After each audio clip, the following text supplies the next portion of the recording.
बिस्मिल्लाहिर्रहमानिर्रहीम। अस्सलाम वालेकुम प्यारे व्यूअर्स, आप देख रहे हैं यूट्यूब चैनल यामीन वॉइस। 3 ऐसे बदबख्त और बदनसीब इंसान जिनकी कोई नमाज भी कबूल नहीं। नमाज अल्लाह ताला की इबादतों में से सबसे अहम इबादत है और नमाज अल्लाह के करीब जाने का जरिया है, जो कि नमाज में इंसान अल्लाह के साथ हम कलाम होता है। नमाज में जितना खुशू होगा बंदा इतना अल्लाह के करीब होगा, लेकिन उस नमाज की कबूलियत के लिए अल्लाह ने कुछ शराइत रखी हैं जो मामलात और मुआशरत के मुतालिक हैं। अपने तरफ से इंसान नमाज पढ़ रहा होता है और पूरे वकार से पढ़ता है, लेकिन वो नमाज अल्लाह के यहाँ कबूल नहीं होती।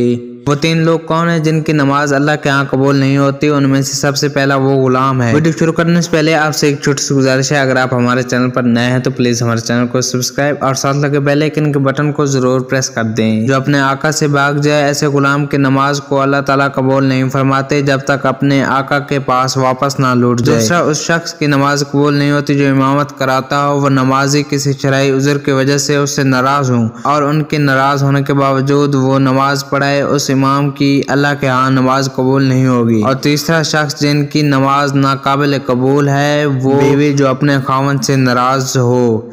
जब तक वो अपने खावंद से नाराज रहती है, उसकी नमाज को अल्लाह कबूल नहीं फरमाता, बल्कि हदीस में आता है कि जब तक बीवी अपने खावंद से नाराज होती है और नाराजगी के हालत में रात गुजारती है तो फरिश्ते सर रात उस पर लानत भेजते रहते हैं, और जिस पर अल्लाह की लानत हो उसकी नमाज तो नमाज, उसका कोई भी अमल अल्लाह कैसे कबूल कर सकता है।